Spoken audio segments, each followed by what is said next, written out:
ফুল মৌসুম শুরুর প্রথম 2 দিবসে ফুলের জমজমাট বেচাকেনা হয়েছে ফুল সাম্রাজ্য খ্যাত যশোরের গদখালি পাইকারি ফুল বাজারে। কোটি টাকার বেচাকেনা হয়েছে বলছেন ফুল চাষী ও ব্যবসায়ী সমিতির নেতারা। যশোর রিপোর্টার রাহুল রায়ের পাঠানো তথ্য ও ছবি নিয়ে ডেস্ক রিপোর্ট।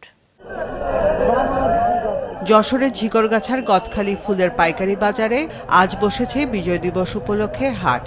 গেল 2 দিন বুদ্ধিজীবী দিবস ও আজ সব ধরনের ফুলের বেচাকেনা থাকলেও বেশি বিক্রি হয়েছে গাঁদা ও চন্দ্রমল্লিকা ফুল। তবে বাজারে ফুল চাষিরা গাঁদা ফুল বেশি আনায় দাম কিছুটা কম হলেও আশানুরূপ বেচাকেনা হওয়ায় খুশি তারা। ফুল চাষিরা বলছেন ফুলের ফলন মোটামুটি ভালো হয়েছে। এভাবে ভালো দাম ও পরিবেশ ভালো থাকলে লাভের আশা তাদের। এই 2 দিবসে আমাদের ফুলের বেচাকেনা খুবই জমজমাট হয়েছে। বর্তমানে এই দিবসগুলোতে গাঁদা ফুলের চাহিদা বেশি থাকে।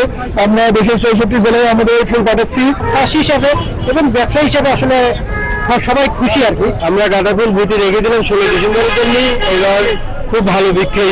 গোলাপ, জালাবিলাত, ভুট্টা, জারবারা সমস্ত ফুলের দাম, শুধু গাঁদা ফুলের একটু দাম কম, ভালো বেচা কিনা হচ্ছে। অন্যান্য ফুলের তুলনায় গাঁদা ফুল অনেক বেশি লোকে চাষ করছে, যার কারণে গাঁদা ফুল বাজারে অনেক বেশি আসছে, যার কারণে গাঁদা ফুলের দাম অন্যান্য ফুলের থেকে কম। 2টি দিবস উপলক্ষে ফুলের রমরমা বেচাকেনা হয়েছে। দাম নিয়েও সন্তুষ্ট চাষিরা।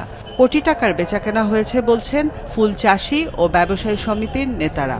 এবছর ফুলের দাম গত বছরের তুলনায় শীতের শুরুতে অনেক বেশি, যার কারণে ইনশাল্লাহ আমাদের টার্গেট, চাষিদের যেটা টার্গেট ছিল বা আমাদের ব্যবসায়ী সমিতির যে টার্গেট ছিল ইনশাল্লাহ পূরণ হবে এবং ফুলের দাম বেশি হতে চাষিরা খুব খুশি এবং স্বাচ্ছন্দ্যে ফুল বিক্রয় করতেছে।